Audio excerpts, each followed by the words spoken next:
1080 now, dude. Folks, welcome back to another episode of your favorite hobby podcast, Joker Hour. I'm here with my great friend and lifelong partner, Ayo, Jake Smith. Jake Smith, how are you I didn't today? know it was lifelong. I did not. My bad, I'm freestyling. You're the homie. Okay, that's all that matters. Let's go. We're doing good. We're doing good. New set leaks are sick. The new set's out. It's sick. No, There's no, no no, no. product How at are Target. you? Target. How It's are sick. you? Oh, I'm doing good. Just trying to make it through. I bought a big collection recently, and my eyes are bleeding. There's too many cards. I signed myself up for too many cards, but it's Yeah. okay. We're good. Yeah, buying a collection sounds nice until you have to like sell the collect a whole collection. Till you have to like work. Hmm. Yeah, yeah. It's nice owning the cards, and then once you have to like do stuff with them, it's not Yeah, it. Is that why people collect? You can just like buy what you like, and you just don't do nothing with it. you just don't do nothing. You just hold it. Yeah, but you It's can feel fun. good about doing nothing with it because you already did the thing of buying it. Well, you also get to win once there's a boom. That's true. When you hold, you get to win. So anyway, Jake Smith. I'm not gonna lie, bro. This is gonna be the shortest podcast in Joker Hour history. Jake Smith, you have a thing you have to do of a wedding or something. Hmm. And also, I can't possibly think of nothing to talk about the hobby. I'm really sorry, guys. If you have any questions, like put them in the chat or something, because we don't. I'm fully blown out. I'm blown. I don't know what to talk about, Smith. Like, are we collecting? Are we flipping? Like, I've heard it all. I've heard all the takes, dude. I don't know, dude. Because like when we got into it, we were really big into collecting, and then we were just told by pillars nonstop, like, what the hell are you doing? Why do you have a binder? Why are you doing this? Why are you doing that? Like while they're like on a top of a huge pile of money, just staring down at us and laughing at us. So we gave that away, right? Like we We stopped. sacrificed the Yeah, we were like, yo, collections to we'll flip, stop. Yeah. full send, 2 years. And then now that everything's booming again, I want to collect again when it's expensive again. Damn. But also maybe because we do have a boom, we have more money now, so we do want to collect. But maybe I don't know. I'm fully blown. I don't know which path to take. Me There's neither. one leading left, full collector boy, one leading right, and that right path is full of fiery demons and monsters and heat waves and and raw and tons raw of elk cash. No and raw. sold, tons of Mhm. cash. A lot of non-gradables if you go left. Yeah, yeah. Non-gradables, but there's like beautiful butterflies flying in the meadow. Like it's really peaceful Mm. and serene. Just sat like mountains of binders. Mm. Everyone's like appreciative and loves each other. I You don't know see, which like path to take. for example, we have our one of our wonderful viewers here, Alice. I'm just gonna use you, Alice, as an example, okay, of why I'm fully blown and can't even like this. This is a great question. Look, what is the best way you have seen people display $1 to $10 modern hits? You lost me, Alice. You lost me. I cannot continue reading because there's $10 and modern hits all put together just immediately triggers me and I'm immediately done. So Jake Smith, do you want to answer the question? Because I can't even get through the question. That's how blown I am of hobby Is talk. it is it like a vending question? Ones you haven't pre-graded, so it makes it easy for those that want to pre-grade to look at them before buying. But why wouldn't I pre-grade them? Because I'm Yeah, trying to we're win. the problem is like yeah, this is a question for vending. It sounds like, and the best way to do that is probably in a binder, Mm. um, priced out. But Yeah, probably a for binder. us though, the reason this blows us is Hmm. if it's a card, we're probably grading it. Um, so yeah, that's it. I think. Yeah, I'm probably grading it. Is it a card? Like, why are you flipping it raw? Why isn't it in plastic? You know? Hmm.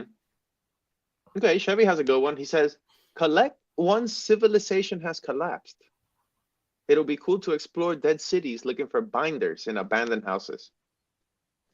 It's a little dark. Thank you, Chevy, as usual. Hmm. Very dark.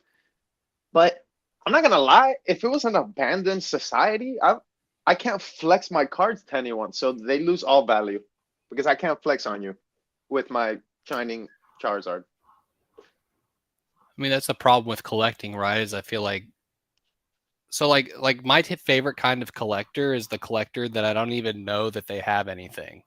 Hmm. They don't post on social media. They don't tell nobody. And Hmm. whenever you're over at their house, they're like, "Hey, you want to see what I've been working on?" You're like, "Yeah, sure." And they show you a binder or cards, and you're like, "Oh, that's sick. Thanks for not flexing to me on Instagram or talking about, how much better your collection is than others," which is like 95% of the people online. That's So, 95% of the hobby, which brings me to my first topic that I literally just came up with, but we were talking about it like last week. Jake Smith, what is the hobby? Like, real quick, don't walk with me, stroll with me for 2 seconds. Everybody here has a different hobby. Some people are collecting, some people are flipping, some people are complainers, some people are snakes, some people are scammers. Like everybody has a different hobby, right? hmm What is your hobby right now? Listen to the question. What is your hobby? And is it in the card space? Or or are you done hobbying, right? Leisure activity in the card space, you know? Because like for me, like what's leisurely about cards is maybe like my little dusty Yu-Gi-Oh binder or my three little slabs that I collected or whatever. But other than that, that I barely look at, chat, I don't really hobby in this space that much. I mostly just chill with the homies and flip. So I guess my hobby is chilling with the homies and my job is flipping. You know what do you get my yeah, question? I don't know. I feel like it's kind of crazy because like everything's different post COVID. Like I feel like pre COVID, like I was playing tons of sports, like in clubs and doing everything but cards, and then cards came in my life, and like that just all went aside, and now it's like, yeah, my hobby is hanging with people and flipping cards, but I want more. You know, I'm more than just a binder. Hmm. But I don't know. I'm trying to like you know figure out life work balance, to be honest, right now, like scheduling times to go and work out and like do other things, because if you let it, you could let cards consume you. Like you can just do cards 24/7 if you want to. Like they're always there, they're always being sold, you can always buy. So it's like, I guess in a boom for me, I've been struggling like passing up good deals because there's just like tons of them now, because there's tons of people dumping their raw collections and stuff like that. So I don't know. I need to get out of the house more, is what I'm finding out. It's hard to get out of the house during a boom. So, but are But you like, are you in, like, are you doing cards as a hobby at all? Like, is there like some dusty collecting goal you have, or like, do you watch card content for leisure anymore? Like, that's, I guess, my question. Like, when you interact with cards now, is it just all business?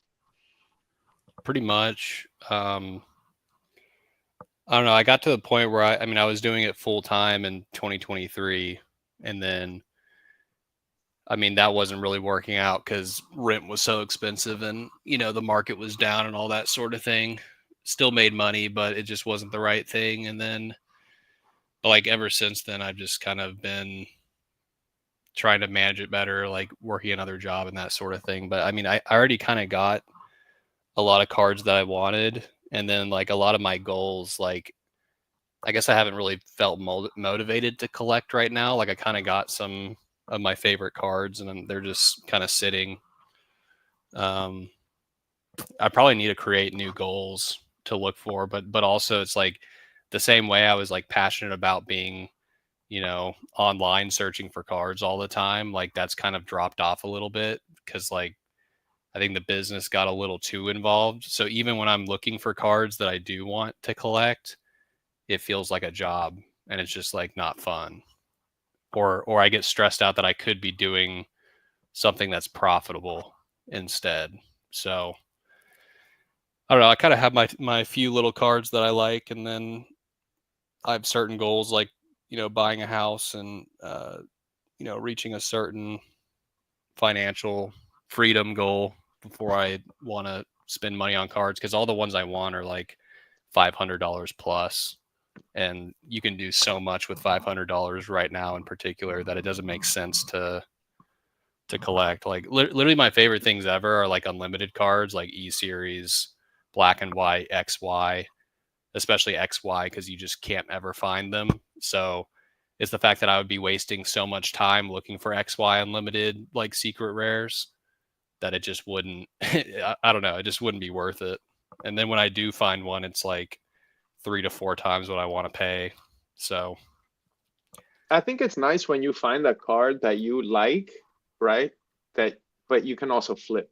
That's the best of both worlds, because like it's like, oh sick, I'm buying this Charizard that I actually really like the art, and if I hit a pristine or a black label, like I'm gonna be juiced on that. Not to keep, I would never keep a black label, but might keep the pristine or something, because you like the card and you're juiced to, I guess, be around it or whatever the fuck, right? But it's not like that for most cards. Like I don't like Greninja Gold Star. It's yeah, not like my favorite card, but it's it's a Gold Star, and it's like you got to flip it or you got to look for it. You got to be involved with it in some way. I think my And there, problem is like what you're talking about, like I really like the Stellar Crown Bulbasaur, for example, in the little pool, and I pristined one recently. But it's like I don't like it enough to keep it. Like things I want to keep are things that are like really, really hard to replace. And I mhm. guess like a lot of people aren't that way, or aren't that way yet, where I don't know, I guess the magic for me for like modern is a little bit lost, because I don't know. I don't know if it's like an ego thing or like a showing off thing, or if it's just what I personally like. I'm still not sure, but I like stuff that not everyone else can get. And the Stellar Crown Bulbasaur, you can go buy as many as you want right now.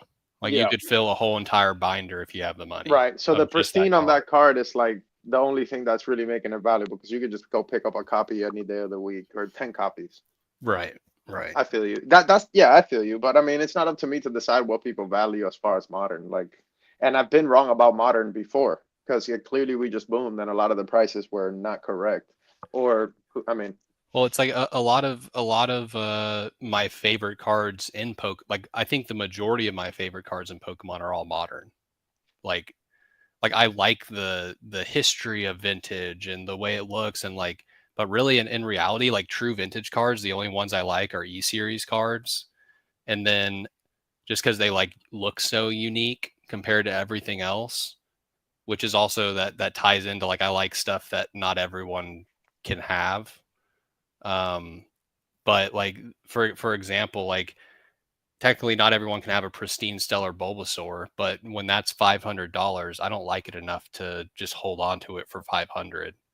Like I want to hold on to stuff that will be incredibly, incredibly, incredibly hard for me to find again. Because like to me, that's where the value of holding is. okay, so let's do something. I want to share my screen real quick. Have you seen vintage sales that the vintage sales that James has been posting on his IG? Like, bro, this Hmm. stuff is mooning, dude. I feel like this was like 7K, 6K or Yeah, I something. think it got down to 6 or 7. Yeah. Yeah, like this is almost this is like a 40%. Like this almost a double, dude. You got people saying cheap, like I promise. So and then like a lot of this first edition English vintage is having like the big sales. So Hmm. is this the stuff you want to collect? Like, no, right? I just So don't think I have the bankroll to feel comfortable collecting these things right now. So like I don't even know. Like mhm. I would need to like in all honestly, I would want $1 million in the bank before I hold a or buy a $5,200 Gold Star Mewtwo. But what Like if that's maybe your favorite? What if that's your favorite card of all time, and like you then want yeah, it? then I guess it would make sense. But I guess like a lot of my favorite cards of all time are not that expensive. Yeah, you have bulk taste. Yeah, I do. You don't want, you don't, we I can't get. also don't. I also honestly don't care to read my cards either. Like people are like going crazy because it's vintage English. It's what we all grew up with. Really hard to tin, so there's not many tins. That's like I literally don't care. Like I'm full Japanese stan. Like if it's not the original IP, like original make and model, I don't care which country it was reprinted in or how rare it is. Like these Portuguese sales and Korean sales of certain cards where it's like pop one or two and it's going for almost as much as the English one. Like it all that stuff is just not for me personally. But like this card I would never want. I would want the Okay. Japanese one over this all day. Hmm. Looks better, has two different hollow patterns. It was literally printed 2 years before this one. Like it looks so much better. I don't know. Like it's just I like guess. literally like people don't get that like Japan and the US are two different Pokemon companies. And like Pokemon US is licensed with Japan to be able to sell what So they're what about selling this? over there. Oh yeah, like stuff like that is stupid, Grail. PSA Yeah. 5 Kangaskhan trophy card, 35K. That's a strong sale, bro. Yeah, it's out of here. 35K. So I can go buy a house, basically. Put the down payment on a house. Like, that's wild. And it's For a a five. five. So any copy essentially, right? Any copy is gonna be 25, 30K raw. Like Yeah, there's it's no raw way. price now, yeah. Yeah, so that's a big sale. So I guess the reason I brought this up is I wanted to ask you and ask the homies, whoever's watching this, and I don't even, probably nobody's here. Are we live? We live. Okay, We're live. so my question is, all these cards, right? Like most of us want vintage or at least have one vintage grail. Now that vintage grail probably was 2,500 pre-boom, and now it's probably 5,500, and we definitely can't afford it now. So what's your advice to the homies whose grail continues to get away from them? And also, like, how do you approach collecting in a boom? Like there's most our listeners, if you want, the homies want to collect something. Hmm. But what's your advice to them right now? Because I mean, what do you, yeah.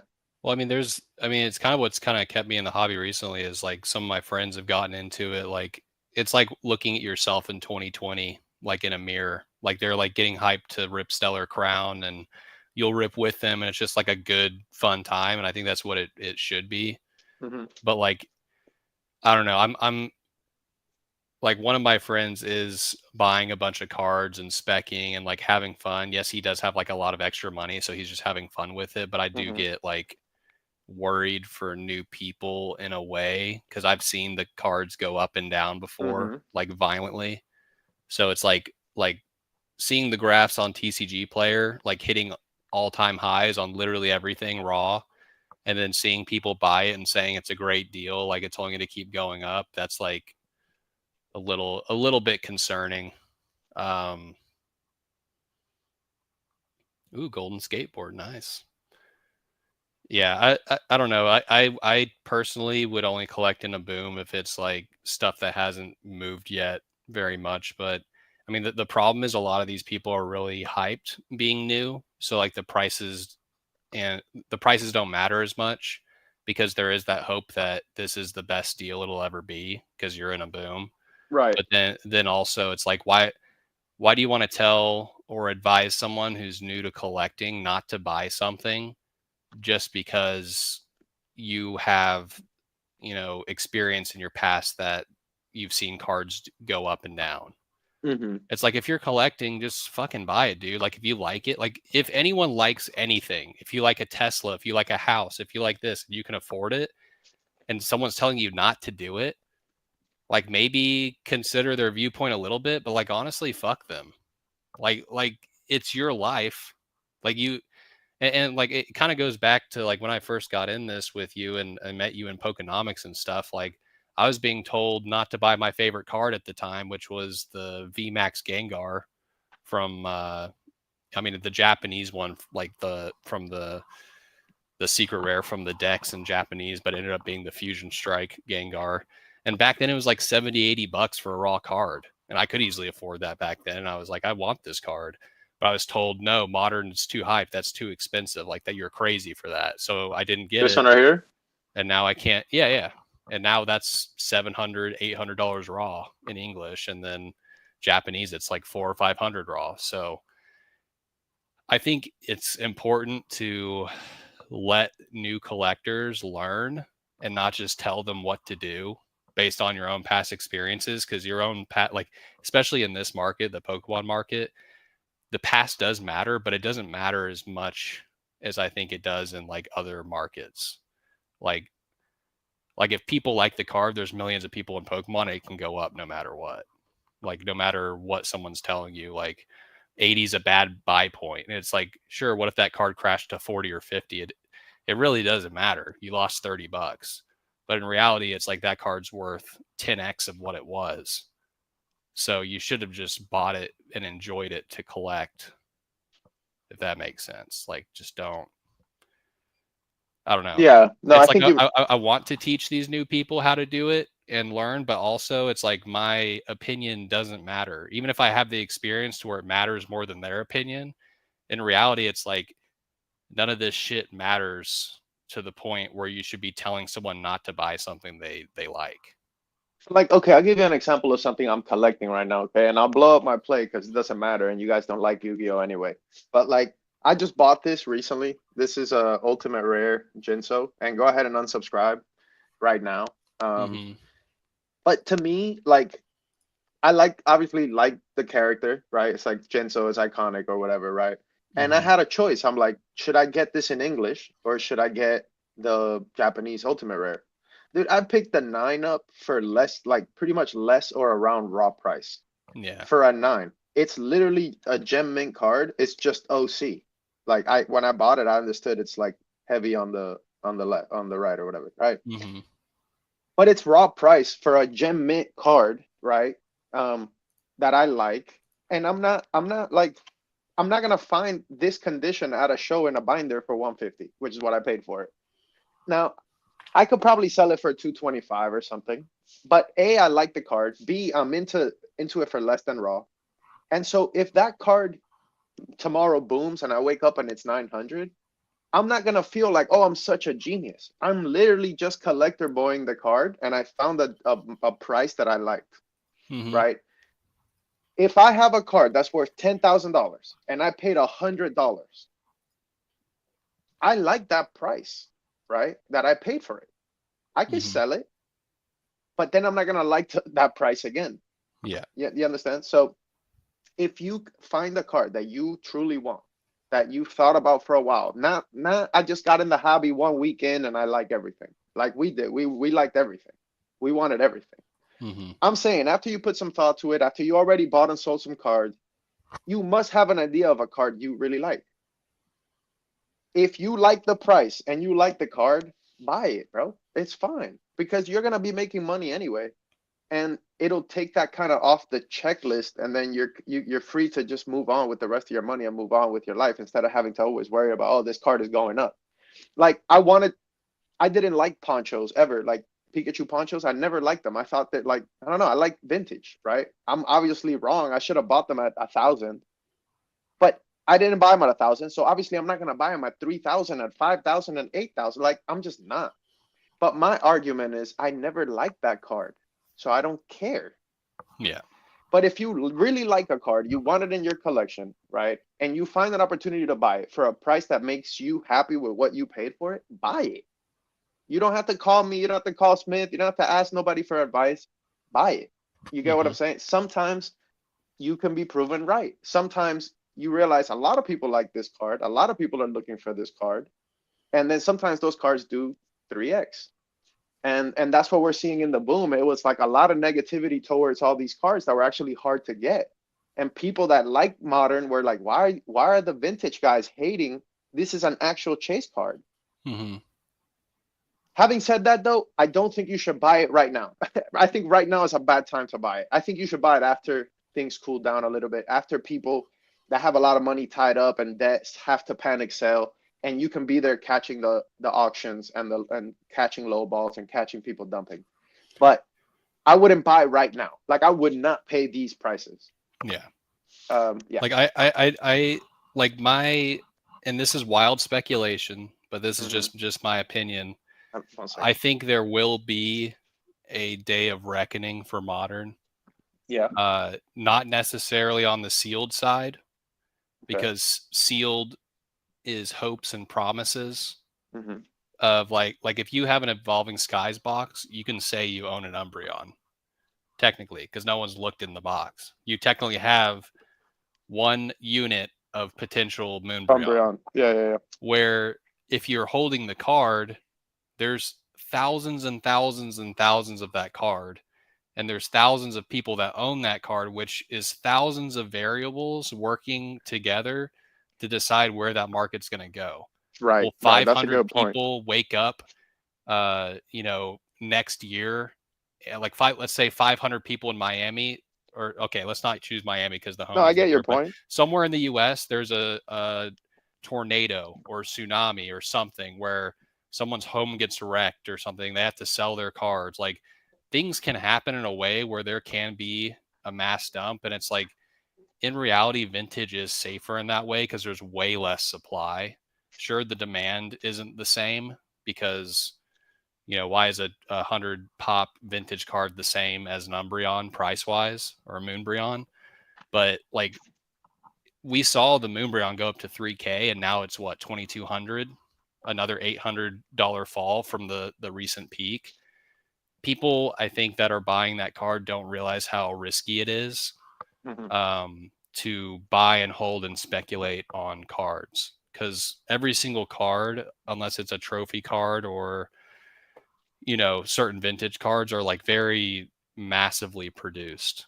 Like no matter what, there's thousands of Moonbreons and binders right now. There's thousands of them graded, and like there's hundreds of thousands of Moonbreons out there, like across the world.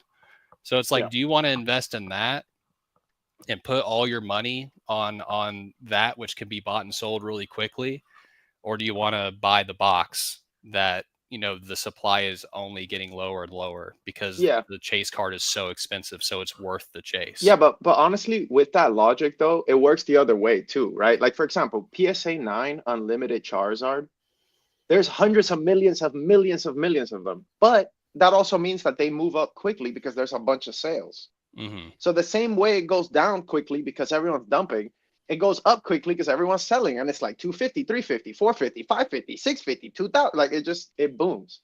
Yeah. Vintage doesn't have that kerosene match gasoline fire effect because it's like, okay, dude, one Charizard sold per 3 months. Like there's no foam there. I don't know.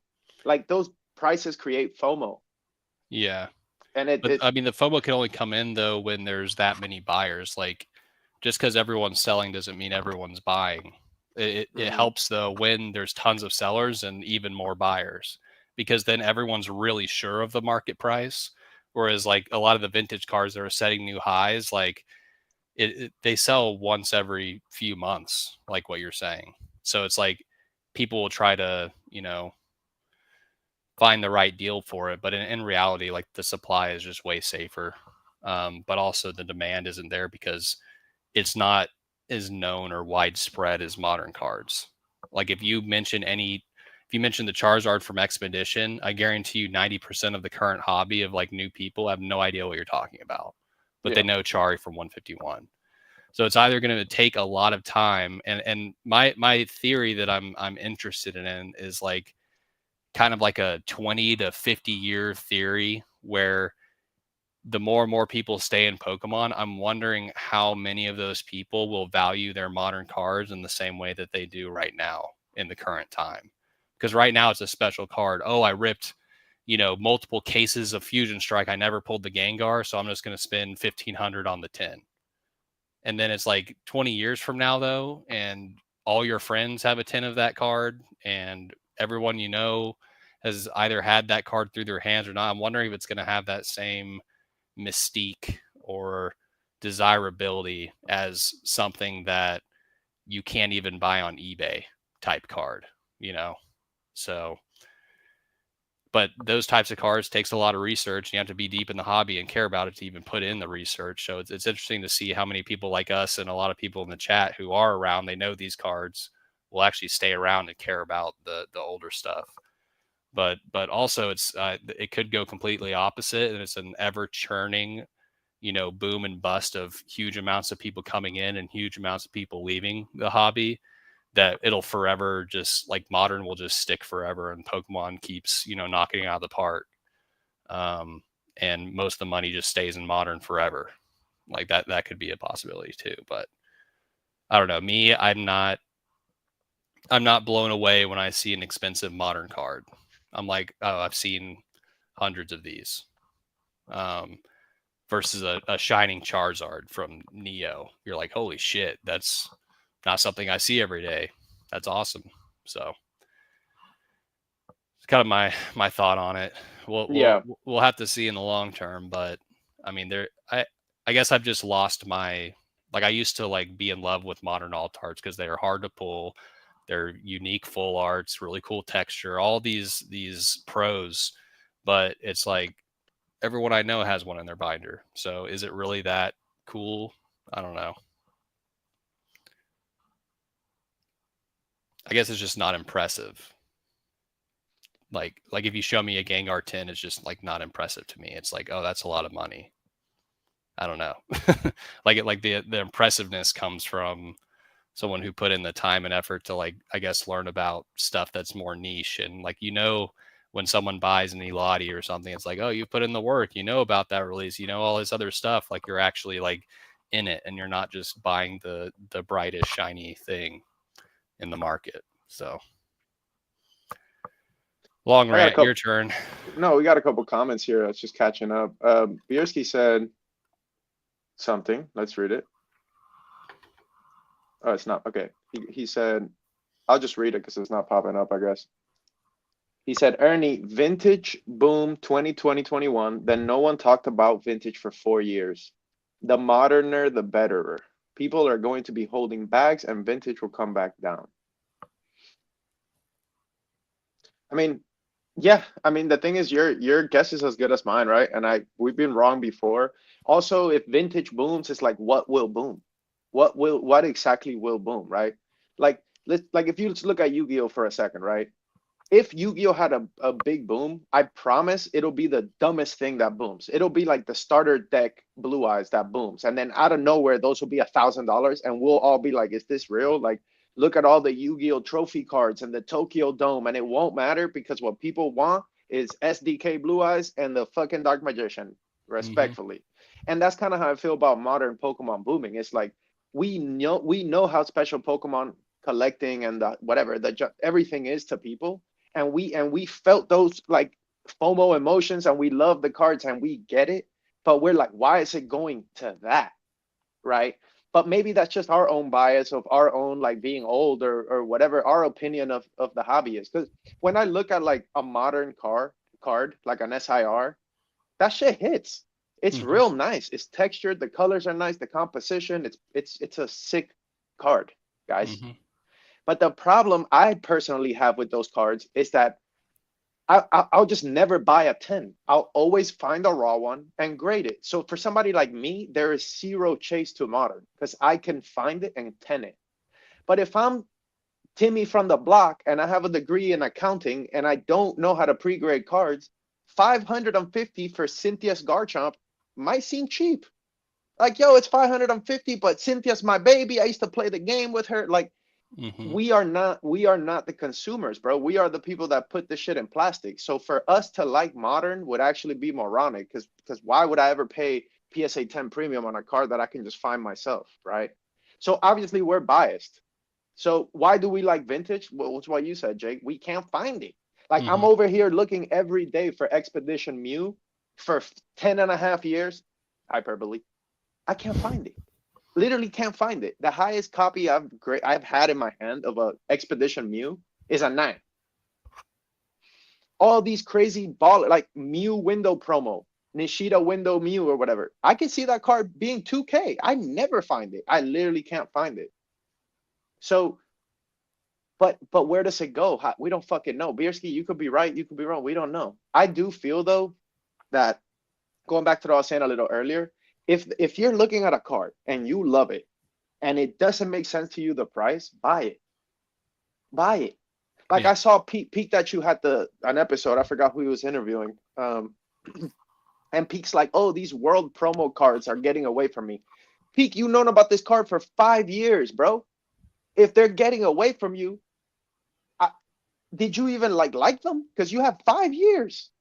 And that's what I'm saying. Like, are we playing hypothetical hobbying, or are we actually buying cards? Like, you get what I'm saying? Like, if you think the staff promo, like, bro, I saw Japanese Worlds promo from 2019, the one where it's like Eevee in the museum in Japanese in a 10, it was like $500. I'm like, that seems real cheap for the Japanese 10. Again, I don't follow that market. I could just be being a Timmy. But if I if I like it at that price and I buy it, that's fine. You're Mm-hmm. not a dummy if you recognize, yo, this is too cheap. Like, if there's a Charizard that's 1/10 of every other Charizard, buy it. Like, Yeah. just buy it. Like, I mean, that's how, like, I mean, everyone was clowning me for buying the unlimited uh, Awakening Psychic King Alakazam, but it's like I had never even seen one, and then I ended up buying two because I had never even seen that many on the market before, and there's only 13 tens. But like I paid, 2 to 2.5x the first edition 10. People were like, "What are you doing? What are you doing?" It's like I just like the card. I've never seen it before ever. Like, not even raw. I've never seen it. And there's just a 10 in front of me for 700. I bought it, and I'm holding it because I like it. I'll never be able to find it again.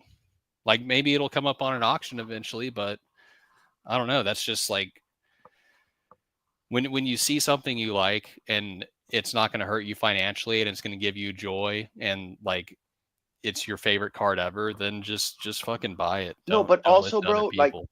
but don't glaze me now that my shit is booming when you were clowning me 3 years ago for being a collector boy. Mm-hmm. I don't want to hear it. Like, that's what I'm saying. People will switch up. The same people that were telling you don't collect will be like, wow, you're printing. It's like, what the fuck are you talking about? I didn't hold it to print. Yeah. Like, you know what I'm saying? Like, I just like the card. Like, if you like that Gengar VMAX, dog, buy it. Mm-hmm. Like, I don't know. I've changed my mind about collecting. I actually think if you like it, buy it, bro. But you also have to be realistic. You can't buy everything you like. You have to make some sort of financial sacrifice.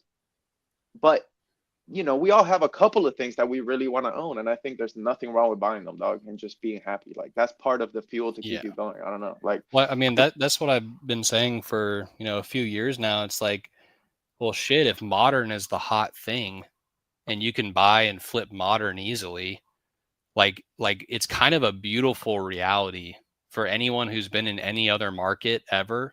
The hardest shit to find, the oldest shit, like the original shit, Japanese, old, mhm. vintage, hard to find, hard to grade. That's all cheaper than every fucking modern hit that came out yesterday. That's a beautiful thing. You can go and buy your stuff now. Like, it's you can literally flip all the stuff that everyone else in the hobby wants, and you don't have any issue with it at all. And you can go around and use those profits to buy stuff that nobody knows about, or is your favorite card and it's just way too cheap in your mind. And it shouldn't, I don't know. I feel like collecting vintage, especially, like, I think people have it wrong. I think you just need to buy what you like and be financially okay enough to buy it and enjoy it. And if it goes up, it goes up. If it goes down, it goes down. Like, that's not what it should be about. But in reality, a lot of these, huge whales are like, I'm buying that Skyridge Gengar for 12K because I know that's a 15K card, or I know that's a 20K card. And it's like, you don't know shit. Like, you're buying into something that you technically don't like because you're buying it with a mindset of you're going to Right. invest in it and flip it down the Well, road. that's how I That's feel the about worst Van way Gogh. to do this market, That's how in I my feel about opinion. Van Gogh. Exactly what you're saying. Yeah, Like, yeah. it would not surprise me, guys, if Van Gogh Pikachu was $3,000. Okay, I just got goosebumps even saying that, like, coming out of my mouth. But, like, it wouldn't surprise me because people seem to really love that card. If that card down the line was 2,500 for a 10, it would not surprise me. but I did not buy it when it was 150. So how can I buy it at 2,500? Like, do I just accept that I was wrong and buy it at 1,500? Or I think right now they're like what, 700 in a 10, like 900 in a pristine or something. I don't know, man. That's a card that I just like. It's the weirdest thing. Like I just saw it go by me. Like it was Yeah. 65, then it was 75, then it was 150, and I was just like, oh, it'll pop. Like the bubble will pop. And now they're 900 and a 10. Like it just won't stop and it won't pop. Like you get me? Like Van Gogh Pikachu is gonna rock out literally for the foreseeable future. And the like even if it crashes, it'll come back up. Like the market has shown irrational love for that Pikachu we had. Mhm. And so like whenever this whole thing crashes, if I can be picking those tens up for 250, 300, bro, I'm gonna buy a lot of tens because I already saw how people love that card. Like that's gonna be a card that's gonna be like a Munch perspective Mhm. or like one of those like timeline defining cards. Like that's Yeah. gonna be one of the cards of that year forever. It's like saying in 2002, this set came out and it was the year defining set. Like Van Gogh Pikachu is gonna be a Well, card that it's matters. I Yeah. think Van Gogh's even more unique in that like all the munches, all those types of cards, stamp box, you know, it's all Japanese exclusive. This is like one of the first types of those cards where we've seen it's an English exclusive. So it's like it's an English exclusive card. So like and like even, like I've sold them to Japan buyers, to fucking China. Like it's just interesting because I feel like that card maybe even has a better future than Munch because the English market is so much bigger and it's just that type of card and it's an English card. So it's like you have everyone who would typically want to buy that card, like the Japanese exclusive type buyers or, exclusive release type collectors, but it's English now, which is why I think that's why it ran so quick because there's just so many English buyers that want it and finally have an English exclusive Pikachu card that, is like that. So, I don't know, that's an interesting one for sure. And I also like, instead of like, sure, the guy who bought the Gengar for 12K or whatever, like he probably thinks it's a grail. He might just keep it forever. You never know who's buying these things. But literally, the best way to invest in this market, if you are investing in cards, is to be buying and grading cards. And if there is a card, aka Bubble Mew or Van Gogh Pikachu, where every single time you list it, it sells faster than a day for lowest list or not even lowest list, maybe keep buying and grading that card into eternity, even if it's not the best profit margin. Just having that card In available, inventory, yeah. you'll have it for when it does spike up. Like me Right, personally, exactly. I've had over 20 PSA 10 Van Goghs at a certain point, and I Hmm. sold them all for 200 to 250. Yeah, you played yourself. I made over $100 in margin every single time, Hmm. but now all those cards are 700, and Yeah. I didn't keep a single one. So it's like there's certain cards, and the same thing with Bubble Mew. I had tons of Japanese Bubble Mews, and it's like that 3x overnight once the Hmm. English one went for 1,000. So Yeah. it's just trying to manage inventory is honestly a pretty good way to speculate and invest too without like even risking much. It's just crazy, bro, because like when the boom started, when everybody was like, oh, where the boom started, I literally knew what to do. I'm like, let's buy Moonbryons, let's buy Ponchos, let's buy PSA 9 unlimited sards. Like I remember telling you that in voice. Like I was like, Hmm. if I had $1 million, I literally would buy Moonbryons, Ponchos, and sards. That's exactly what is blowing up now. The SARTs lagged Hmm. a little bit. Vintage maybe lagged a few months. LOL, 3 months. Like the boom started this year, guys. It's March. 3 months is not a huge lag. Now vintage prices are skyrocketing.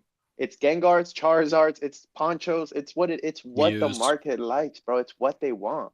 So like I just see all these people in the hobby, you guys, and they just want a big brain some shit. And they're like, oh, yo, Ernie, let's grade these Feebas ARs. And it's like, no, that's not what people actually like. That's that, you know what I mean? Like, I I mean, don't like know. there's merit there if it's like not many people are grading them, and you think you have a copy that will 10 and the 10 premium is crazy. Yeah, grade a few fee basses. Just I'm just saying, in Like, the down market, I'm gonna buy ponchos and I'm gonna buy Charizards and I'm gonna take my own advice now that I have a little bit more of a bankroll, you yeah, know? But like if I was a rich dude right in the boom, I literally would have just bought juice, like the stuff that people want. And obviously hindsight is 2020, but I legit could not afford to buy a poncho. So I didn't, I was doing other shit. Um, but moving forward, we got to keep that in mind. Like into a boom, just buy what people like. Don't try to overthink it. Don't try to big brain it. Or like even grading, right? Even grading into a boom, you're kind of late already. You're yeah. better off just buying what's gonna double. So it's easier said than done, obviously. But what else? What else do we got, bro? I'm trying to think. Oh, I wanted to ask you, did you see the Rocket briefcase thing? Hmm. What do you think about that? Let's take a look.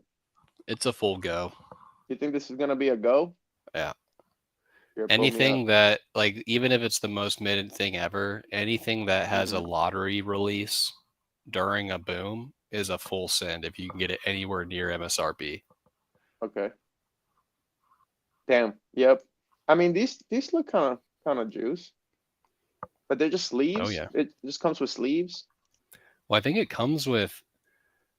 I might be speculating here, but like all that merch. Oh, it comes with It, with a whole outfit. no, I think it.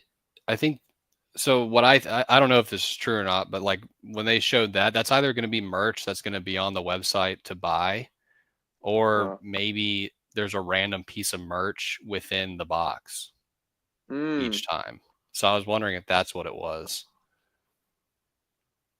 that's wild. Yeah, I think these will be like 500-600 bucks, maybe more, maybe a G. Dude, do you not see the people at Collecticon that are buying these expensive Zion cases that like And show it off has their 30 car and booster has packs. lights and shit? Oh yeah, Like, it's gonna be way more than a G. What am I talking about? 30 booster packs? That's easily six well, hundred or no, it's that's like a box. It's like one right. box worth of packs. And the Yeah, boxes true. what are pre-orders like $200 right now. So Okay, so my question is, if you have one, let's say you win the lottery and you win this, what are you doing with it? Are you keeping it sealed? Like, are you just gonna keep it sealed for the long term? Are you selling it right into the hype? Like, because this is probably gonna be pretty limited. Like, they're not gonna print that many hard cases, and they're definitely not gonna reprint this shit. yeah, So low key, I kind of just want to buy it at whatever it drops at and hold it, because I yeah. just don't see them printing more of these or making more of these. I mean, it could be. I mean, I don't want to say it's risky, but I mean, I honestly like anything sealed. Like, I have a bunch of PC like Pokemon Center ETBs, and every single time I want to sell it, I look at the price and it's gone up 10%. And I feel like this is going to be something like that where it won't hurt at all if you win the lottery and sell it right away, and it definitely won't hurt a lot at all if you pay 4 or 5x MSRP at release or whatever it drops at, and you hold for a few months. Yeah, you're Like, bullish. I don't think it's going to matter. It's a Japanese exclusive lottery release. Like, Yeah. that's never not done well. What about this? What about this Giovanni AR that drop? What do you think about this? I think they're right on the money. Like, Uh-huh. I don't know. I feel like I'm meeting more and more girls AO that are Hey joining the yo. hobby, Mm-hmm. and like just from what I've seen, like cute cards, no matter what they are, whether it's a Pawmot or a Meowth or whatever, they just sell really, really well. So, I mean, the fact that they went with like a chibi type design for Giovanni, and he's just like kind of admiring and looking at his Meowth, and it's doing a little cat mannerism, like wiping its face. This is a full send. Mm-hmm. GG. 100%. It's probably Yeah. one of the best cards they could have released at first to build hype. Mm-hmm. I Because it's like like a it. unique cartoony It's perspective. cartoony, but you can also see like the care, I guess. He doesn't look like such a bad guy here to me. Yeah, So yeah. I'm guessing they're gonna have like a SAR of him looking evil, super evil with a Mewtwo or something. That would be juice. Like Mm-hmm. maybe they'll do like what they did with the Mortys, where they'll have him in the front and Mewtwo in the back, and it'll go crazy. Mm-hmm. Hopefully we get. I mean, we have a Mewtwo EX, right? So that's usually a pretty good sign that we're gonna get a Mewtwo SAR. We're probably gonna get a Persian SAR or AR as well. Probably an AR, I would guess. I'm guessing it's going to Um, be an AR, and it might be the same artist as the Meowth, and it'll be like exactly, him yeah. looking at him when he's grown up. And that'll go extremely hard, but I'm way more interested in what they're gonna do with the Mewtwo and what the Mewtwo SAR will look like. Because, dog, if this Mewtwo is done right, this could be a 300, $400 out the gate. I mean, the Lily with Clefable was 350 out the gate, so this Mewtwo could go dummy. Um, If it's done well enough, I mean, so like for example, like the specialty sets are kind of a different thing in Japan. Like the new Moonbryon came out pretty hard with Terastal around like what 180 to 250, and then it went up to like 450 a card. Now it's settled around what like 350, but that's like a one box hit, and the boxes were pretty cheap for like people were ripping like crazy. Under my understanding is like an SAR Mewtwo would be like a little harder to pull.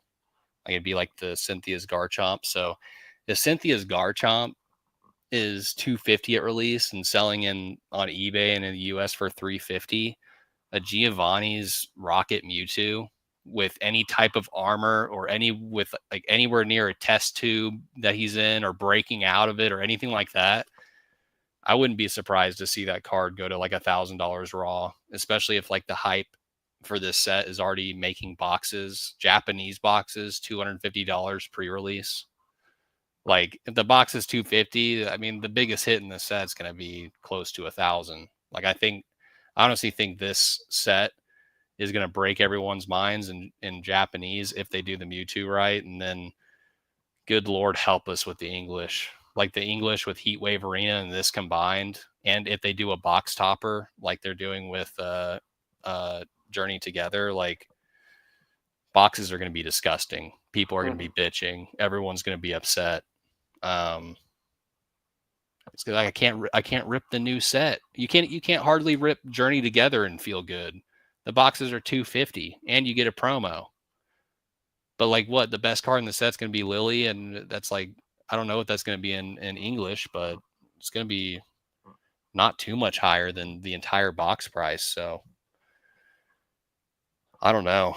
The demand for ripping stuff is insane. Like the fact Surging Sparks is 270 a box and the biggest hit is 450 is like it just shows you how many people would rather rip the set and try to hit the chase card than actually go and buy the card.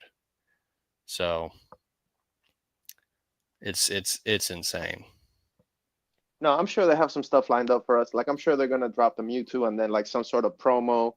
And I mean, we're going into the summer too. Like they usually do some juice in the summer. I know in Japan they're gonna drop a summer set for sure. And then Pokemon Center exclusives, and I don't know, man. It's dude, it's this year's gonna be so fun, man. Like I'm having so much fun right now. I mean, sometimes the customer service with the new people is a little difficult, but otherwise, I'm like, I don't know, man. I'm having a good time. I'm having a good time in the hobby right now.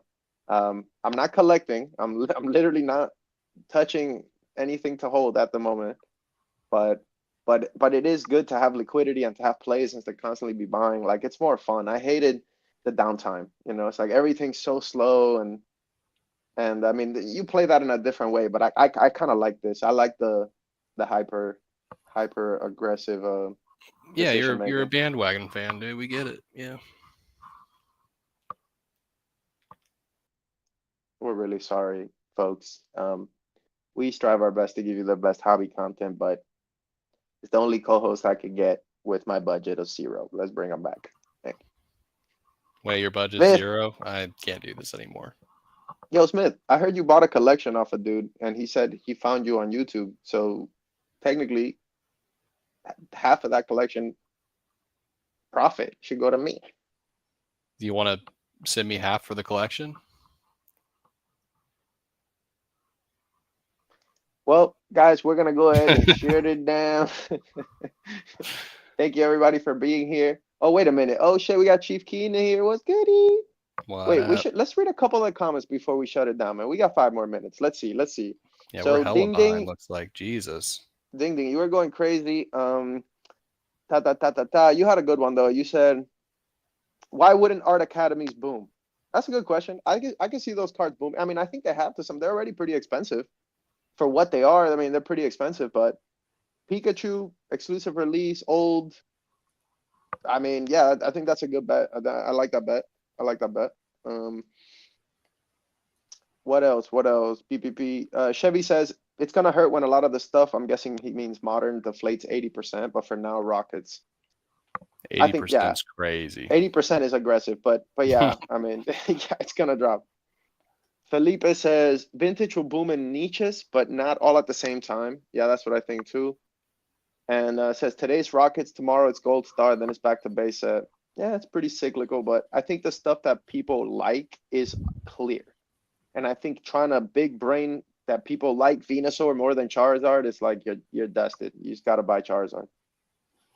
Yeah, Um, I mean, there's certain things too where like some people are like, oh, it's already too expensive again. Like vintage, all my cards are going up. I can't buy it anymore. But like, there's plenty of stuff that hasn't gone up that has high potential to go up. Like the Ins Reshiram that's in the Journey Together box is the promo is like $100 on eBay. You could get a full art Reshiram secret rare in Japanese, like light plated near mint for that cost. Like if which is insane, by the way. Like that this new art is like that much crazier, but and like those cards might go up with the new. I mean, they're already like showing in a lot of in cards. I mean, they're kind of gearing up for this black and white modern release. Like, if you like black and white cards, maybe now's the time to do it. Like, I don't want you to FOMO, but the signs are in the air. I mean, look at all the Rocket cards right now with all these people talking about the new Rocket set and Rocket this, Rocket that, and next thing you know, First Ed Blastoise Team Rocket sells for 5,200. So it's like you can kind of see where the market's going. Like you don't have to like really overthink. So like if you are big on vintage black and white, like now is better than ever to pick that stuff up, I think, before maybe it does get out of hand. But maybe black and white's dead. Who knows? Maybe that's the end of the modern era is black and white, but I doubt it. People are paying $35 for a Cleffa AR from Obsidian Flames. I doubt black and white's over. yeah. Um, I don't know. I'm a dirty flipper, I guess, but I'm always thinking about the stuff that people aren't like I'm always flipping what people want, but I'm also like paying attention to the stuff that's being super slept on. It's like two different things. Like, because the stuff that everyone wants, I want to have in plastic. But then, for example, like some of these Japanese sets are getting reprints now, and I know a lot of these SARs are going to be dumb cheap in the next couple months because it's just all getting ripped, right? I mean, dude, there's a boom, right? Stuff is getting ripped and hitting the market, and the boxes will be cheaper than ever. So I'm kind of feeling going back and buying some of the battle partners and some of the Terrasto and some of those hits that are gonna be like $15, you know? The bags, even the bags, like bro, once everybody forgets about battle partners, those belly bolts and those like golds are gonna be dummy cheap. I mean, you already have like the Terrasto hits at 35, 40. So you mean to tell me belly bolt is gonna be 40? No, it's gonna be $12. And I don't know. I feel like that's good value and probably my dustiest play, my Mm-hmm. dustiest little spec. It's just go back and buy the hits after the reprint and just stock up. Because I think like what Colson said, like in a couple months we're gonna be begging for today's prices for the stuff that just got a reprint, right? Like those EVs cannot stay $30, bro. It's impossible. I mean, even battle partners at 65 a box, I think is pretty snappy. Like that's one of the cheapest Japanese modern boxes right now, and it just came out, and the English hype is coming in. So with the English hype, with those boxes being 250 plus, and then you have the Japanese one that pretty much has all the same hits because that's how they did it for this release is 65. Like I don't know, might have overcorrected. Okay, before we wrap it up, I just want to let everybody know Fort Lauderdale Collecticon is the next, I guess, big event. If you guys are watching the pod, pull up. If you see me, obviously say hello. Like, tell me your name, say hi. Don't be shy. Like, I'm way cooler in person. I promise. Pull up, say hi, show me your binder, and let me get it for 55%. I'm gonna be walking around. I'm gonna be trying to make some content. Let me know if you guys want me to do like a vendor vlog, like some of the stuff I did before. I might do that because I'm not vending, so I might just mess around and like mic up squeaks and do random shit. So Let me know in the comments if you guys want something like that. And it should be really fun, man. We got a bunch of pillars coming to Fort Lottie. Like all the homies are coming, dude. I'm child-proofing my house. I'm putting stuff in the corners. I'm juiced, bro. I'm really looking forward to that. I'm currently on spring break for the rest of the week, and then at the end of the week, all the homies are coming to my house essentially. So it's gonna be fun, man. Dude, yeah, it's gonna be crazy. Okay, Cass. Yeah. I'm- Cass, you're a hater, bro. Cass says no content will be made. No, I'm definitely making some content. I'm definitely making some content. But by the amount of times I'm clapping, the more I'm capping. Every time I clap, it's probably closer to not happening. So thank you everybody for being here. Jay Smith, thank you. After party at Nesty's, no, relax. But it is my town, though. It is my town. So call me when you get to Fort Lauderdale, bro. Let's figure it out. Everybody have a great rest of your Saturday. Smith, last words before we shut her down. Bye it all. We're gonna moon. Have a good weekend, everybody. Peace. Relax. Did you end it?